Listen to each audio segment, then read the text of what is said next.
Książkę.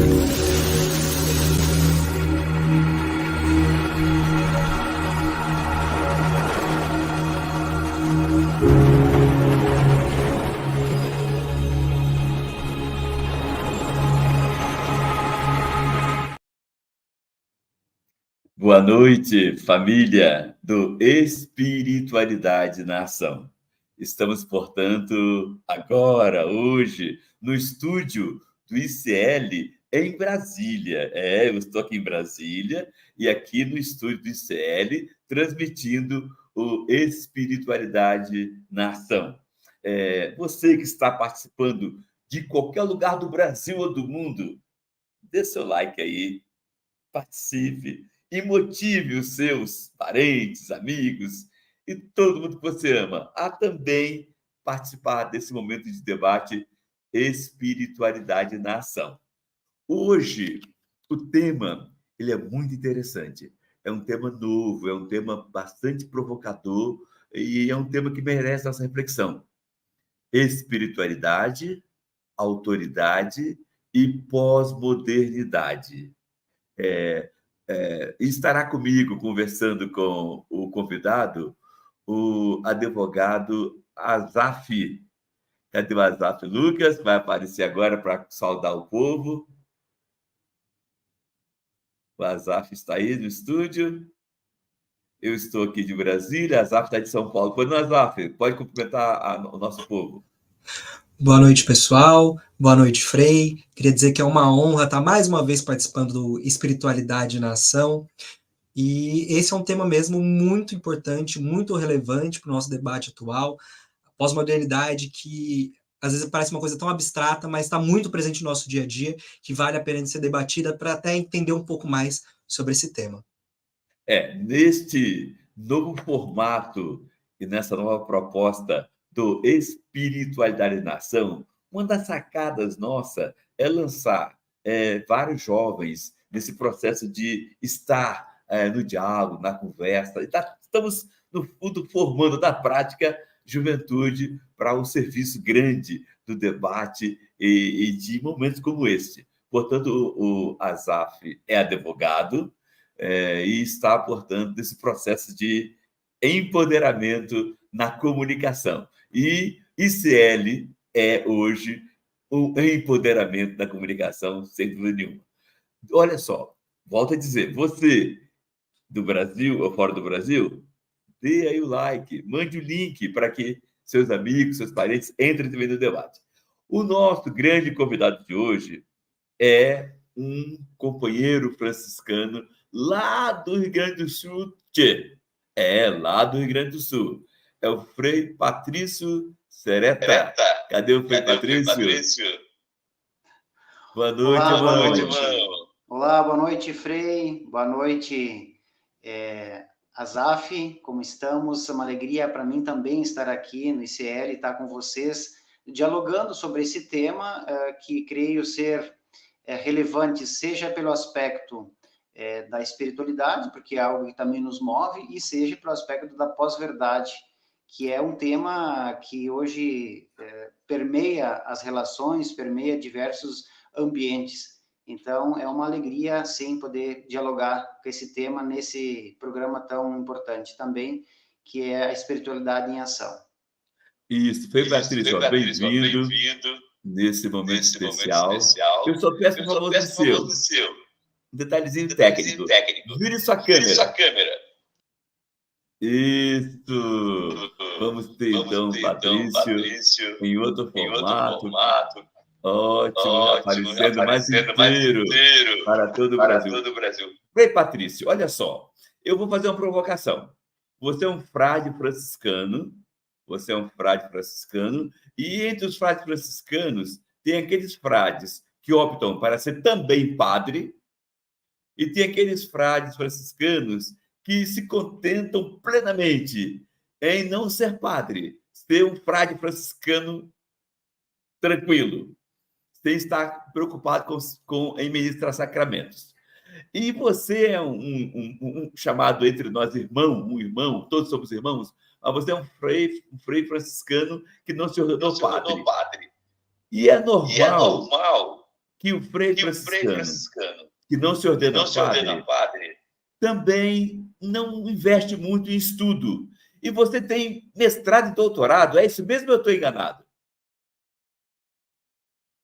Muitos talvez seja uma questão meio estranha, não é? Porque durante a história, os freis irmãos, eles tiveram um lugar assim de não estudar muito. Inclusive, hoje eu estou aqui num congresso, no primeiro congresso de irmãos leigos da Conferência Brasil Conisul, e hoje a gente apontava exatamente isso. E, de fato, eu terminei o meu doutorado na área da educação em Santa Maria, na UFSM, a Universidade Federal de Santa Maria, em janeiro, dia 30 de janeiro, defendi minha tese. E também antes ainda fiz mestrado, eu fiz um atrás do outro, primeiro mestrado e depois doutorado, e foi assim uma sequência. E no mestrado eu tive assim, sim. E qual é o tema do seu doutorado? O meu doutorado, então, autoridade docente em tempos de pós-verdade.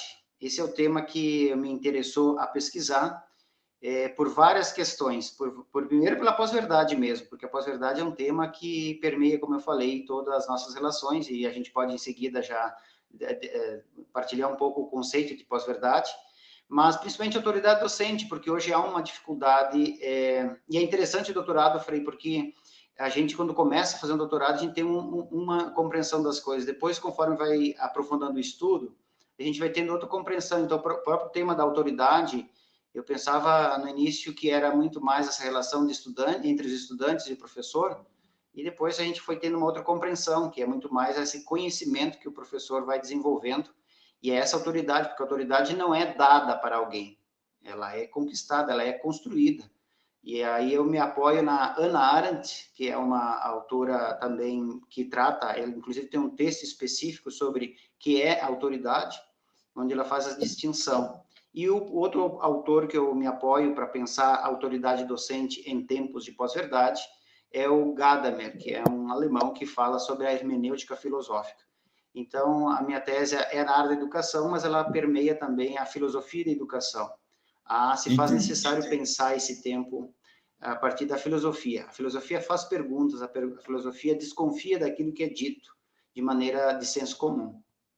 Muito bom. Frei Patrício, enquanto eu vou passar a palavra para a primeira pergunta do nosso jovem Azaf, se você tiver mais um detalhezinho técnico, o meu fone de ouvido está captando, está dando retorno no você. Se você tiver também um fone de ouvido, você, se puder usar, você vai me ajudar a ter uma qualidade técnica melhor nessa transmissão. Enquanto você providencia seu fone de ouvido, vamos só perguntar ao Azaf. Azaf, como é que você está vendo aí a juventude? É uma pergunta entre eu e você, até ele voltar, né? Como é que você está vendo aí a juventude no atual contexto da modernidade e da pós-modernidade? Frei, essa é uma pergunta muito interessante, né? Inclusive, a área de pesquisa do Frei Patrício é uma área que me chama muita atenção, que é na área da educação, né? E aí eu vou usar dados empíricos, né, que é a minha percepção, mas a juventude, quando a gente entra nessa questão da pós-modernidade, que quando a gente entra de Zygmunt Bauman, das relações líquidas, a gente pode ver que cada vez mais essa juventude está desconexa, as relações cada vez mais superficiais, muito voltadas para interesses próprios e unicamente exclusivo para satisfação daquele desejo naquele momento, né? Então, não tem mais profundidade nas relações, profundidade nos interesses, então, acaba ficando tudo muito raso. E essa é a visão que eu tenho hoje das relações da juventude, por conta muito dessa questão que o Frei Patrício vai conseguir explicar muito melhor em relação onde a pós-modernidade entra nesse sentido. A propósito, Azaf, que pergunta você teria, enquanto jovem, para o Frei Patrício? Frei, bom, eu vou entrar no campo da pós-verdade, que é um tema muito interessante, que faz muito sentido no nosso contexto, né? E como a pós-verdade tem sido relevante para uma maior dificuldade da juventude discernir fatos confiáveis de fatos duvidosos ou fatos fraudulentos, e como se impacta com a relação da juventude com autoridades, principalmente autoridades acadêmicas dentro da academia, assim, que é o ponto que eu acho que o senhor tem mais domínio aí, onde vai a sua pesquisa. Felipe Patrício, Sim, a sua voz tá não me está ouvindo? saindo. A sua voz não está saindo. Agora sim. Agora sim. Então, talvez a internet esteja um pouco lenta aqui. Mas, então, eu entendo que a pós-verdade, ela tem um impacto forte, porque, na verdade, a pós-verdade ela é um neologismo que caracteriza um modo de pensar. Para talvez quem não tenha o conhecimento do que é a pós-verdade é uma palavra nova que surge em 2016, que descreve as situações na qual, na hora de criar opinião pública, importa menos, a hora de modelar a opinião pública, importa menos os fatos objetivos, tá? Eles têm menos importância na influência nas pessoas do que os apelos emocionais. Então, eu acho que a própria definição e, na verdade, as emoções e também as crenças pessoais. E eu acho que a tua pergunta ela é muito, muito oportuna, porque quando a gente chega na academia, por exemplo, a gente chega achando que sabe bastante coisa. E a gente sabe algumas coisas, na verdade. E o fato de a academia ela vai mostrando que o processo de investigativo e o processo de construção do conhecimento ele vai se dando de maneira gradativa. Então, tanto é que no início a gente faz a pergunta de maneira assim, parece que está com convicção da situação. E daí depois, conforme a gente vai lendo, vai se aprofundando, a gente vai relativizando ou também vai questionando as próprias crenças que tem. E eu acho que a tua pergunta ela é muito, Azaf, muito importante, porque perpassa que, por vezes, essa relação ela fica, assim, um pouco turvada, pelo fato que o estudante, eu vou usar esse termo, que não é só jovem, né? Também, isso perpassa também pelo mundo adulto. A pessoa chega na academia, chega com um grau, num nível que quer comparar o seu conhecimento, que por vezes é fragmentado, e a partir de percepções pessoais, comparado ao do professor que já fez toda uma caminhada acadêmica. Entendo que essa é uma questão que, inclusive, alguns educadores, alguns professores manifestam. O fato que o educador não quer ler o educando não quer ler determinados textos e não quer aprofundar determinados conteúdos, porque acredita que aquilo que ele sabe, que aprendeu muitas vezes dentro da bolha, né, da bolha da internet, ou a bolha do grupo ao qual pertence, acaba acreditando que aquilo é total. E não é parcial e bem fragmentado e muitas vezes distorcido. Então, a pós-verdade, ela traz esse ruído, né, que a pessoa vai se pautar não pelo fato e pela razão, mas pela emoção e por crenças pessoais. E isso é manifestado de modo particular naquilo que hoje está um debate ainda forte, que é as fake news, não é? O expoente da pós-verdade é os fake news. O fake news, o que é? Ela é uma mentira, mas não é bem uma mentira, ela tem um restinho de verdade ali que confunde a pessoa. E todos os fake news, a gente vai ver essas notícias falsas, fraudulentas, elas apelam para o emocional, tem música impactante, tem dados, gráficos, e faz com que as pessoas pensam que aquilo é verdadeiro, mas se tu vai aprofundar o conteúdo, acaba percebendo que não é bem assim. Então, eu acho que, entendo que esse é o grande gargalo. Quando tu perguntou da juventude, mas eu digo assim, quando o estudante vai para a universidade, vai para a faculdade com essa percepção de que aquele conhecimento fragmentado que ele tem e pessoal, ele pode jogar de maneira universal. E não é assim, daí é o próprio desconstrução, e a universidade faz isso, com que a gente desconstrua determinadas convicções. E ao se perguntar e ao ir dialogando com outros autores que já aprofundaram o tema, ou autores que esticaram determinados conceitos, faz com que a gente mude, ou o estudante mude a questão.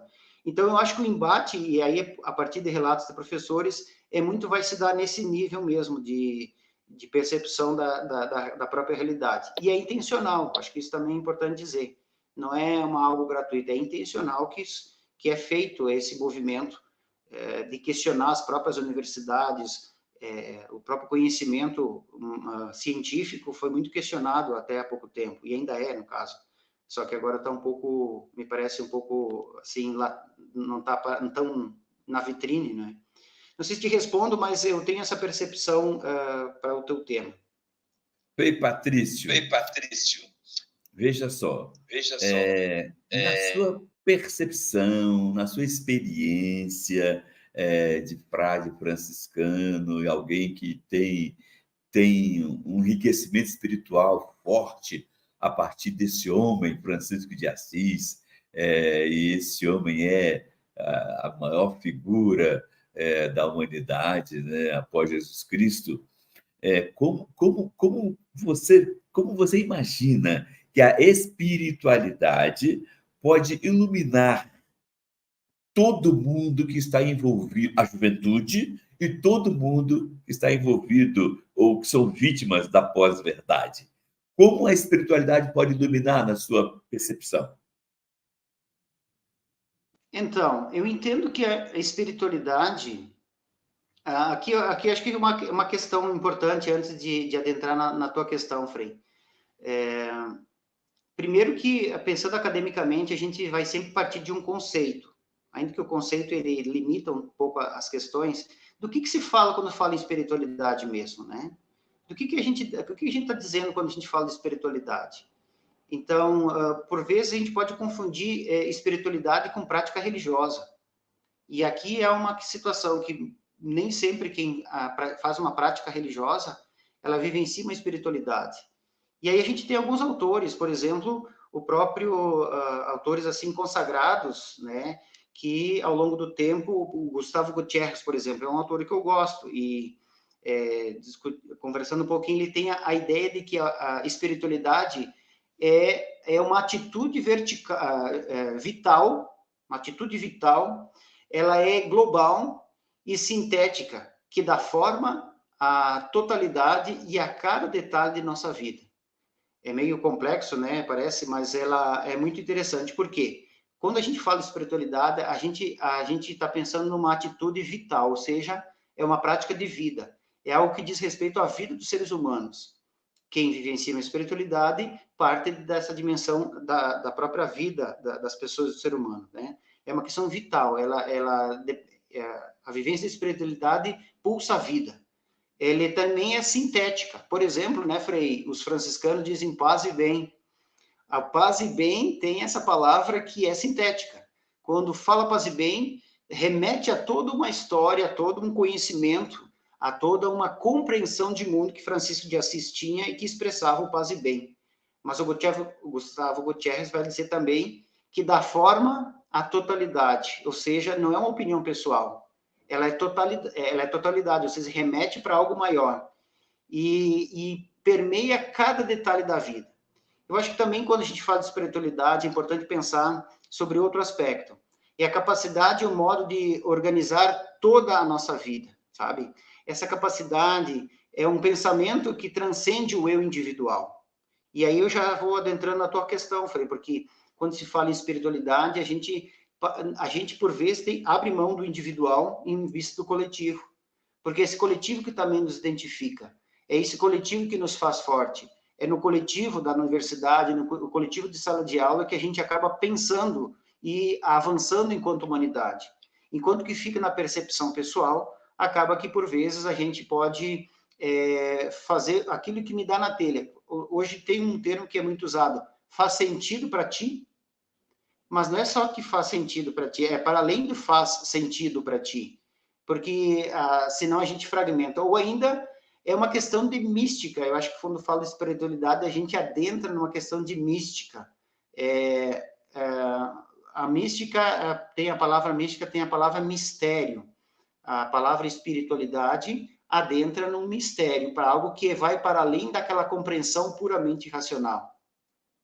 Então, eu entendo que a espiritualidade, ela traz essa dimensão de que não é só o eu individual, o eu que resolve as coisas, como muitas vezes nos é colocado, que individualmente eu vou resolver as questões da vida.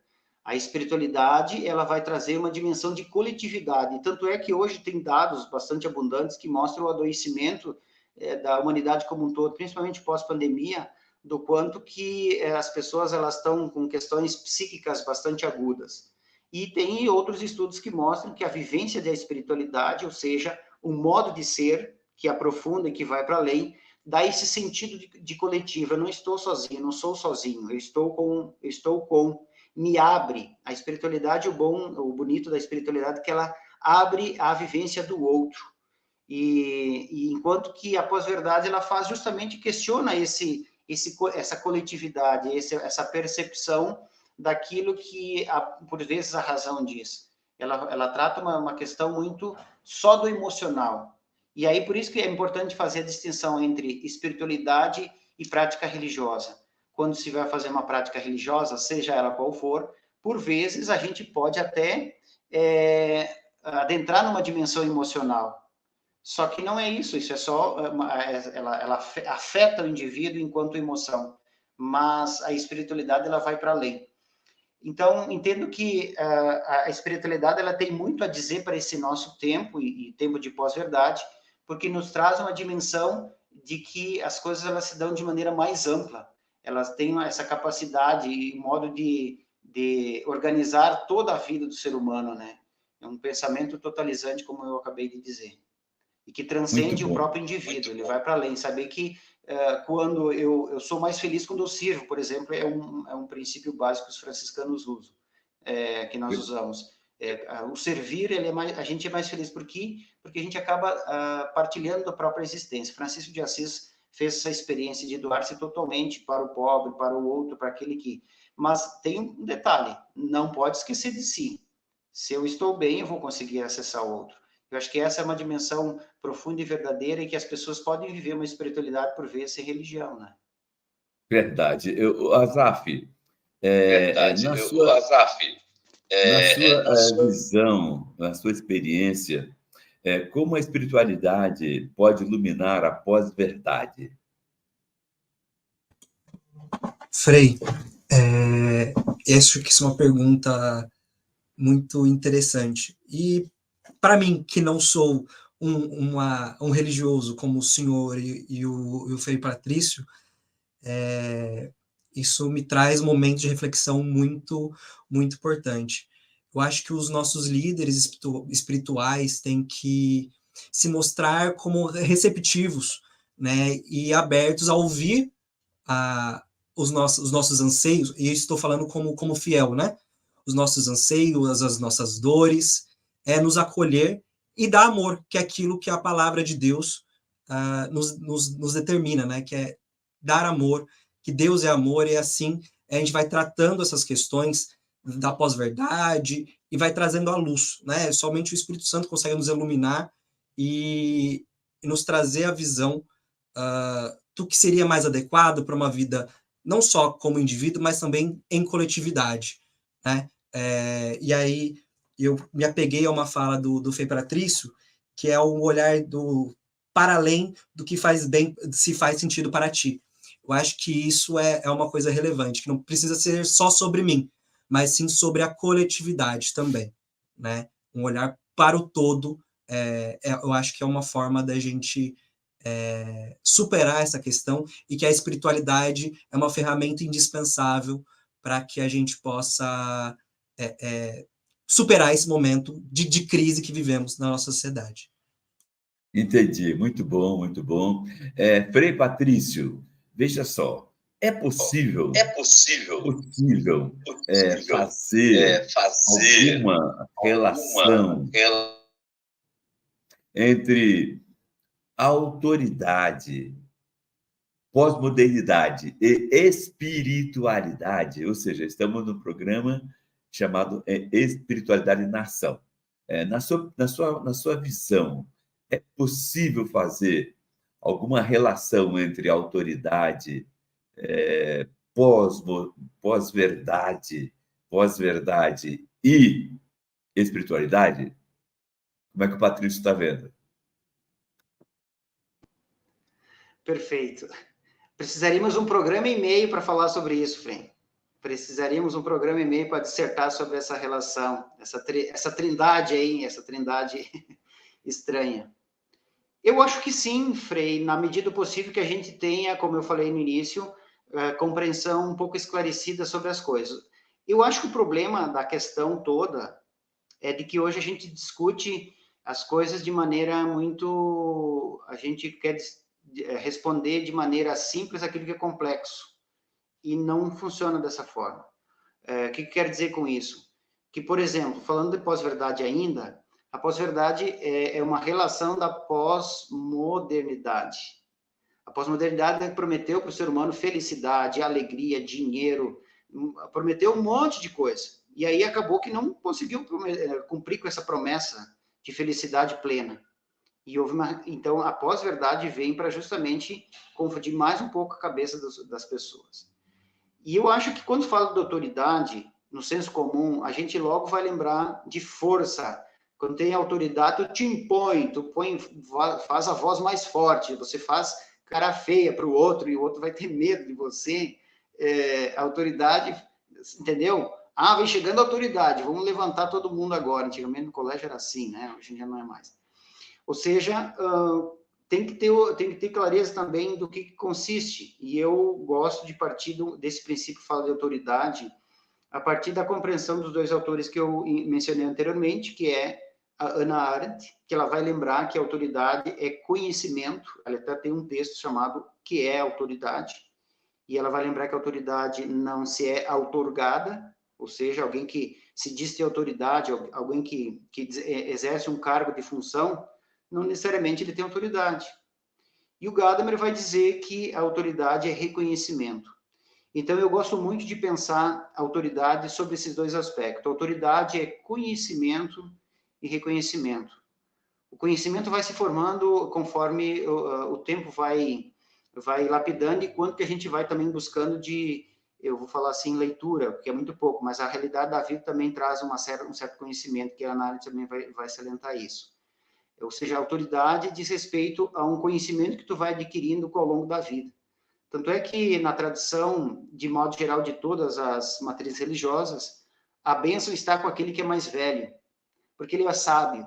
As coisas da vida já não abalam de maneira tão avultosa como no tempo anterior.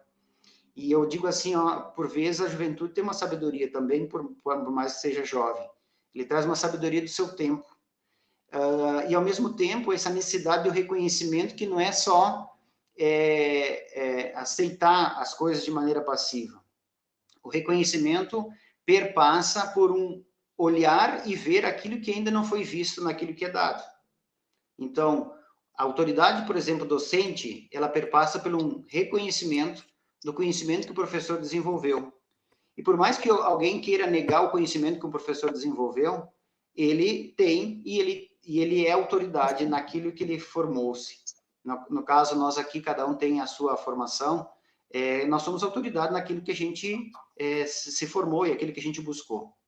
Então, essa relação que a gente poderia estabelecer entre a autoridade, pós-verdade e espiritualidade é de que eu entendo que a espiritualidade, de modo particular, seja ela de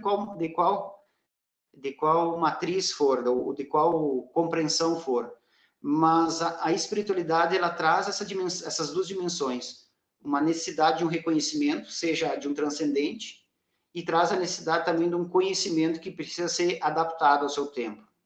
Nós não podemos ter uma visão judaica, uma visão cristã, uma visão de matriz africana, sei lá, de terreiro, de qualquer for, de um tempo de outrora. Uma visão cristã, vamos ficar na compreensão cristã aqui. Nós temos que atualizar. Há pouco, então, o Asaf ali comentou, não é, muito sabiamente, dizendo que precisa ter uma receptividade. Nossos tempos, eles têm outras compreensões de relações, por exemplo, e que isso precisa ser incorporado, pelo menos acolhido, porque a pós-verdade, ela não acolhe. A pós-verdade, pelo contrário, ela repele o indivíduo enquanto processo individual, daquela forma de vida que o indivíduo vai experimentando. E ele vai segregando também o indivíduo. Pelo contrário, a espiritualidade, ela faz esse processo de juntar, sabe? Ela faz aquela liga, né? A espiritualidade, a gente diz que faz liga com a vida, conecta o outro. Então, eu acho que se é possível fazer uma relação, não é uma relação de aceitação, de concordância, mas a relação talvez se dá como processo de discernimento e a gente faz um processo que a gente chama na ciência talvez de investigação. A espiritualidade nos coloca num processo de busca e de aprofundamento de determinados temas que antes não se discutia, não era importante, mas agora é, e é por isso que a gente tem que pautar, colocar em questão. Anteriormente, antes do programa aqui, né, Frei, o programa que a gente está, a Espiritualidade em Ação, estava discutindo sobre as questões de gênero, por exemplo, e que determinados comportamentos, elas são até meio que aceitas em sociedade, mas isso já não cabe mais em tempos atualmente, determinados comportamentos misóginos, por exemplo, é o tema que está se discutindo. Então, a espiritualidade é um modo de ser, então faz com que a gente comece a ver as coisas desde outro ponto de vista e que antes nunca se questionava, hoje pode questionar, porque faz necessário fazer isso. E aí sim, eu acho que o tema bonito desse quadro, desse programa, que é a espiritualidade em ação. Aí é um modo de ser, onde é que tu te abre para o diferente, para o outro, sem que o outro seja ameaça. Pelo contrário, o outro é algo que vem para me tornar melhor como ser humano. Exatamente, Exatamente, excelente. excelente. Muito bom, Muito muito bom. fantástico. Agora, lembrando, né, o Espiritualidade na Ação, ele quer ser uma motivação para cada um de nós, todos nós, não importa se é padre, se é frei, não sacerdote, se é leigo, se é bispo, se é papa, para todos nós traz um desafio. O Espiritualidade na Ação pergunta sempre: como é a sua ação para viver a espiritualidade? Ou você vive uma espiritualidade ingênua, superficial, sem compromisso com o mundo melhor? E nesta linha aí, o ICL, este canal que está disputando o espaço da comunicação moderna com a visão crítica, o ICL agora, no dia 23 de novembro, em homenagem ao mês de Zumbi, ao mês da consciência negra. Agora, dia 23 de novembro, às 20 horas, o ICL Notícias vai fazer um grande aulão. E o tema é Malcolm X, o homem e a mensagem. Malcolm X, o homem e a mensagem. E quem vai dar esse aulão para todos nós do Brasil é a pessoa que melhor entende de Malcolm X no mundo. É a pessoa que melhor entende de Malcolm X no mundo. É o Abdur Rahman Muhammad. Vai ser um aulão, vai ser uma coisa fantástica. Você tem que escrever logo. Entre no site do ICL, lá está o link para sua inscrição. E um detalhe, e vai ser uma aula para todos associados do ICL e também para não associados. Você que não é associado pode participar desse aulão. Esse aulão será dado, portanto, por Abdul Rahman Muhammad. Após o aulão, vamos ter um debate. E olha só o perfil dos 3 debatedores. O primeiro debatedor será o Jones Manuel, que vai puxar muito a história do compromisso do Malcolm X com o mundo melhor, a partir das suas variantes de compreensão de mundo melhor, bem como das variantes de sua fase de líder de um mundo, de um pensar, né? O segundo que vai participar desse debate é o rapper Gog. Então, você não pode perder. O Rap Gog vai estar conosco aqui no dia 23 de novembro, agora, às 20 horas. E o terceiro é o nosso grande irmão e querido irmão, Eduardo Moreira. Ele vai estar ao vivo aqui no ICL, às 20 horas, no dia 23 de novembro. E, portanto, tenho certeza que todos vocês que estão agora, que são seguidores do Espiritualidade na Ação, vai estar fortemente compromissado e compromissada em participar conosco desse grande aulão, desse grande debate. Malcolm X, o homem e a mensagem. Olha que título bonito. Malcolm X, o homem e a mensagem. Por quê? Porque ele traz mensagem fortíssima de reino de Deus em uma sociedade onde a exploração é o que manda. Em uma sociedade onde a exploração é o que manda. Bem, olha só, estamos chegando ao fim do nosso programa. Eu vou passar para o Asaf fazer a mensagem final dele, depois eu vou para a Patrícia. Primeiro, Asaf, sua mensagem final, Asaf. Frei, vou aproveitar o gancho que o senhor trouxe sobre esse aulão sobre o Malcolm X, uma oportunidade única, né, com excelentes debatedores que virão ao final. Eu já fiz a minha inscrição, não vou perder essa oportunidade, que é uma oportunidade única que nós teremos. Mas, enfim, eu queria agradecer ao Frei Patrício pelas considerações, que aprendi muito, apesar do pouco tempo, fiquei muito feliz nessa troca, e estou curioso para ler a sua tese de doutorado, que a mim me chamou muita atenção, e queria agradecer ao Frei Davi também pelo convite, a que fico muito honrado. E também queria deixar a graça, a paz, justiça da paz de Jesus de Nazaré a todos que estão acompanhando esse programa. Meu muito obrigado e a boa noite. Isso, que bom, então, ver um jovem que está em processo de formação de um mundo melhor, que é batista, né? Que é daí a diversidade, ele é batista, né? Dando uma mensagem final. Agora passamos para o Frei Patrício para dar a sua mensagem final. É de gratidão, por esse momento, tenho acompanhado o ICL em outros espaços e eu estou começando a produzir conteúdo. Na verdade, Frei Davi e Asaf, eu no mundo acadêmico normalmente não me identifiquei muito como Frei, não. É o Patrício, porque eu entendo também que a gente claro, a gente é uma totalidade, tá? Mas ao mesmo tempo entendo que o ser humano, Patrício, o ser humano, cada um de nós aqui, ele vem em primeiro plano. Então, começo a produzir conteúdo também no meu Instagram, Sereta Patrício, onde que vou dialogar sobre as questões de educação, pós-verdade, filosofia da educação.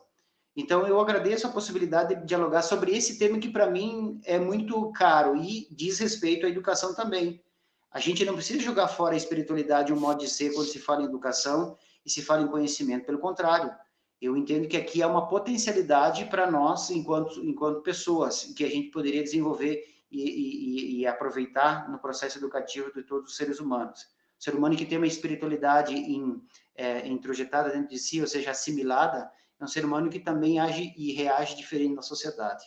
Talvez é isso que a gente sim pode fazer ao debater ou conversar sobre esse tema. Muito obrigado e desejo boa sorte para todos nós e sigamos no bom caminho. Ótimo. Muito bom, muito bom. A minha mensagem final vai para todo mundo que está aí compromissado com o mundo melhor, com todo mundo que quer ver paz, não só entre Israel e a faixa de Gaza, mas entre Síria e Rússia e em todas as demais regiões do mundo onde a paz está sendo corroída, até inclusive na relação familiar, onde a paz está sendo corroída. Então, a minha oração final vai para todos estes e essas pessoas que estão na dinâmica da construção de um mundo melhor. Mas também a minha oração final vai para o presidente Lula. Por quê? Porque o presidente Lula foi difícil fazer a Câmara dos Deputados aprovar a nova lei de cotas. Foi também difícil, mas não tanto, fazer o Senado aprovar a nova lei de cotas, que estende as cotas para negro, as cotas para indígenas e as cotas para quilombolas, também, além da graduação, também para o mestrado e o doutorado. Então, presidente Lula, estamos todos nós ansiosos para saber qual é o dia que o senhor vai convocar a comunidade negra para estar aí no Palácio do Planalto e assinar, e você sancionar a lei de cotas. Já está aprovada, só falta você sancionar. Por que eu estou com pressa, enquanto povo negro e enquanto educáforo? Porque nós sabemos que todas as universidades federais só irão realmente botar em prática o novo formato da lei de cotas depois que for sancionada e divulgada no Diário Oficial. Por isso eu peço ao meu irmão querido Lula, presidente Lula, que já marque logo e já divulgue para todo o Brasil saber quando vai ser o dia em que você vai convocar todos nós afro-brasileiros para estarmos aí no Palácio do Planalto para participar desse ato bonito de você sancionando a lei de cotas para negros, para quilombolas, para indígenas e para alunos brancos pobres de rede pública nas universidades federais. Pai querido, olhe, Pai, por todas as pessoas que estão participando desse programa, Espiritualidade e Nação. Olhe, Pai querido, por todas as pessoas do mundo que querem ver a paz prevalecer. Jesus, o nosso grande mestre, nos falou: a paz esteja convosco. Pai querido, é impossível a paz estar conosco quando nossos irmãos estão sendo violentamente torturados com bombas na faixa de Gaza. Quando nossos irmãos foram torturados em Israel com o ataque do Hamas. Não queremos de um lado nem de outro, Pai querido, violência, mas nós já temos acúmulo suficiente para resolver nossos problemas no entendimento. Pai querido, aumente em nós essa capacidade de buscar a paz a partir do diálogo, a partir do entendimento. Te peço isso em nome do Pai, do Filho e do Espírito Santo. Amém. Boa noite.